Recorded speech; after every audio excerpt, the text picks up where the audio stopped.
Você já se perguntou o que realmente acontece dentro das testemunhas de Jeová?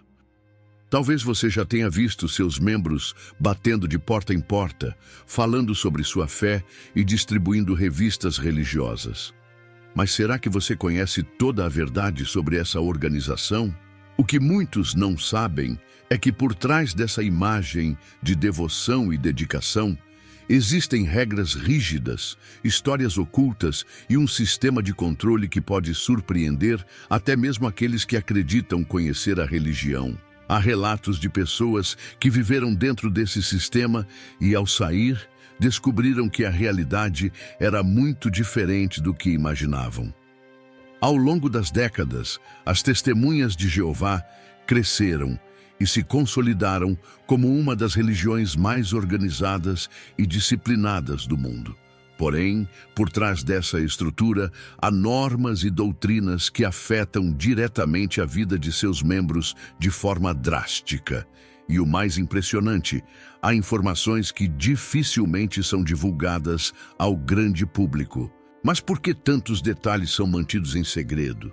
E qual é o verdadeiro impacto dessas regras na vida das pessoas? Se você acha que já sabe tudo sobre as testemunhas de Jeová, prepare-se para descobrir fatos que podem mudar completamente sua visão sobre esse grupo. Neste vídeo, vamos explorar as verdades ocultas, trazendo informações que não são facilmente encontradas, mas que fazem toda a diferença para entender o que realmente acontece por trás dessa organização. Fique comigo até o final, porque o que vamos revelar pode te surpreender. A história das testemunhas de Jeová começa no final do século XIX, quando Charles Taze Russell, um jovem insatisfeito com as doutrinas das igrejas tradicionais, decidiu estudar a Bíblia por conta própria. Influenciado pelo Adventismo, Russell começou a pregar suas próprias interpretações das Escrituras, reunindo seguidores e criando um movimento que mais tarde se tornaria as Testemunhas de Jeová. Desde o início, Russell e seus seguidores acreditavam que estavam descobrindo verdades bíblicas que haviam sido distorcidas ao longo dos séculos. Uma das crenças centrais do grupo era a ideia de que o fim do mundo aconteceria em 1914. Essa previsão se baseava em cálculos bíblicos que Russell e seus seguidores acreditavam ser infalíveis. No entanto, quando 1914 chegou e nada aconteceu, a organização precisou se adaptar. Para justificar o erro, novas explicações foram criadas. Eles passaram a ensinar que 1914 foi o ano em que Jesus começou a reinar no céu, de forma invisível, e que o fim definitivo do mundo ainda estava por vir. Essa estratégia de reformular previsões falhas se repetiu ao longo dos anos, com novas datas sendo sugeridas e depois reinterpretadas conforme necessário. Apesar disso, milhões de pessoas continuaram seguindo a organização, acreditando que suas explicações eram guiadas por Deus. Com o passar dos anos, as testemunhas de Jeová cresceram e se tornaram uma das religiões mais conhecidas do mundo. No entanto, o que pouca gente sabe é que essa expansão veio acompanhada de um controle cada vez maior sobre seus membros. Diferente de muitas outras religiões que permitem uma certa liberdade pessoal, as testemunhas de Jeová impõem regras rígidas que governam praticamente todos os aspectos da vida de seus seguidores. Desde a infância, os membros são ensinados a seguir as diretrizes estabelecidas pelo corpo governante, um pequeno grupo de líderes que controla a organização. Esses líderes são vistos como a única fonte legítima da vontade de Deus na Terra, e qualquer questionamento às suas decisões é desencorajado. Isso significa que milhões de pessoas seguem regras sem nunca questionar sua validade, por medo de estarem desobedecendo a Deus. Uma das regras mais polêmicas diz respeito às amizades e relacionamentos. As testemunhas de Jeová são instruídas a evitar amizades com pessoas de fora da organização, pois acreditam que isso pode enfraquecer sua fé. Além disso, A busca por educação superior é desaconselhada, já que pode expor os membros a ideias consideradas perigosas. Profissões que envolvem política, entretenimento ou qualquer área que possa ser vista como contrária aos princípios da religião também são desencorajadas. Mas talvez um dos aspectos mais controversos seja a rejeição a datas comemorativas. As testemunhas de Jeová não celebram aniversários, Natal, Ano Novo ou qualquer outra festividade, pois acreditam que essas datas têm origens pagãs e não agradam a Deus. Isso faz com que muitas crianças cresçam sem participar de momentos que são considerados normais na sociedade, o que pode causar um sentimento de isolamento. Outro ponto delicado é a posição da organização em relação a tratamentos médicos. As testemunhas de Jeová rejeitam transfusões de sangue, mesmo em situações de risco de vida. Para elas, aceitar sangue é uma violação das leis divinas. Isso já resultou na morte de milhares de pessoas que, por seguirem essa doutrina, recusaram tratamentos que poderiam salvar suas vidas. Para alguns, essa é uma prova de lealdade extrema, mas para outros, é uma imposição perigosa que coloca a fé acima da sobrevivência. Se seguir todas essas regras já parece difícil, o que acontece com aqueles que decidem deixar a organização? É aí que entra um dos aspectos mais temidos da religião, a desassociação. Quando um membro decide sair ou é expulso por desobedecer às regras, ele sofre o que é chamado de isolamento total. Isso significa que seus amigos, familiares e até mesmo pais e filhos são obrigados a cortar qualquer contato com ele. Essa prática é defendida pela organização como uma forma de manter a congregação pura e evitar influências negativas. No entanto, para quem passa por isso, o impacto emocional é devastador. Muitas pessoas relatam que perderam tudo de um dia para o outro. Amigos de infância que não falam mais com elas, pais que as tratam como se não existissem, irmãos que fingem que elas não estão ali. O mundo exterior, que sempre foi descrito como perigoso e corrupto, se torna assustador para quem sai da organização. O isolamento pode levar a depressão, ansiedade e uma profunda sensação de abandono. Em muitos casos, isso faz com que as pessoas retornem, não por acreditarem novamente na religião, mas por não suportarem a solidão. Mas será que esse tipo de punição realmente reflete amor e compaixão? Ou estamos diante de um sistema que usa o medo e a pressão psicológica para manter seus seguidores submissos? Além do controle rígido e das punições severas, há outra questão preocupante dentro das testemunhas de Jeová: a forma como casos de abuso são tratados. Dentro da organização, existe uma regra chamada Regra das Duas Testemunhas, que exige que qualquer acusação só seja levada a sério se houver pelo menos duas testemunhas que confirmem o ocorrido.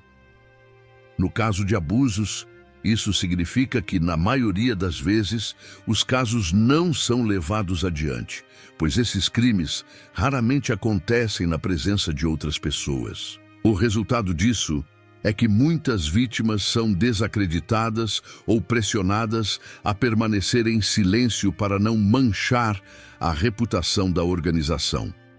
Além disso, documentos internos mostram que a liderança orienta os anciãos a não cooperarem com investigações externas, escondendo informações que poderiam ajudar a punir os responsáveis.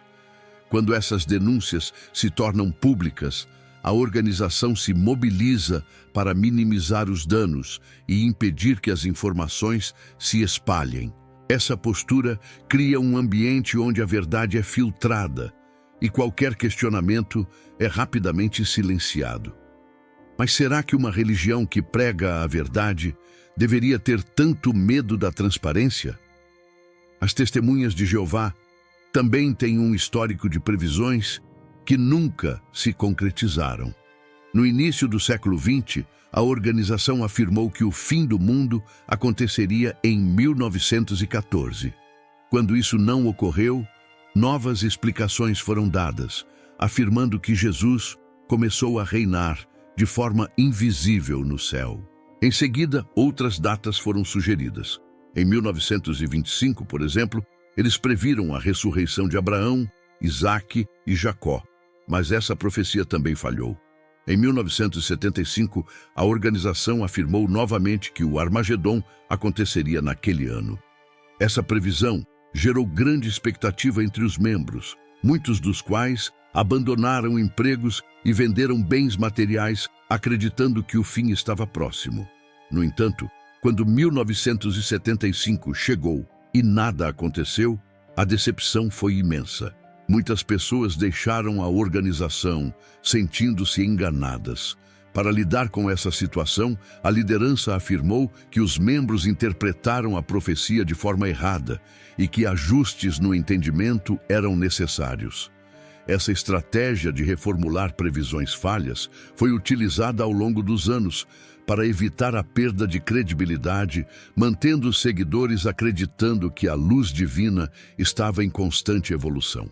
A vida dos seguidores das Testemunhas de Jeová é marcada por uma rotina intensa de pregação e reuniões semanais. A organização exige que os membros dediquem grande parte de seu tempo à evangelização, visitando casas e compartilhando suas crenças. Esse esforço constante muitas vezes compromete o equilíbrio entre a vida pessoal, familiar e profissional. Além disso, as reuniões regulares, que ocorrem várias vezes por semana, cobram uma grande quantidade de tempo e energia dos membros. Isso faz com que a dedicação ao movimento seja uma prioridade, acima de qualquer outro aspecto da vida. Essa rotina gera uma pressão constante para estar em conformidade com as expectativas da organização, o que pode levar a um grande desgaste emocional e psicológico. Outro ponto importante a ser destacado é a forma como a organização desencoraja a busca por educação superior. De acordo com a doutrina das Testemunhas de Jeová, investir em estudos pode afastar o fiel de sua missão espiritual. A organização acredita que o foco principal deve estar no reino de Deus e na pregação. Como resultado, muitos membros abandonam a ideia de cursar uma universidade ou buscar uma carreira que lhes ofereça melhores oportunidades financeiras. Isso cria uma dependência econômica da organização, já que a maioria dos membros tem empregos modestos que permitem uma vida simples. A falta de crescimento profissional também contribui para o isolamento social, pois os membros passam a se relacionar quase exclusivamente com pessoas da organização. Dentro desse sistema fechado, qualquer forma de questionamento é vista como rebeldia contra Deus. Os membros são incentivados a evitar leituras, vídeos ou conteúdos que critiquem a organização. Essa abordagem cria um ambiente onde o medo de ser excluído ou desassociado impede qualquer tentativa de buscar informações fora das diretrizes oficiais. A doutrina da desassociação é uma das práticas mais polêmicas da organização. Quando alguém é desassociado, isso significa que todos os contatos sociais e familiares com essa pessoa devem ser cortados. A justificativa para essa medida extrema é a de manter a congregação pura e protegida de influências negativas. No entanto, a desassociação leva muitas pessoas a uma profunda solidão e sofrimento emocional. Famílias inteiras são desfeitas, laços afetivos são rompidos e muitos ex-membros relatam ter perdido toda a rede de apoio de um dia para o outro. O isolamento imposto pela organização faz com que muitos retornem, não por crença sincera, mas por desespero em busca de contato humano.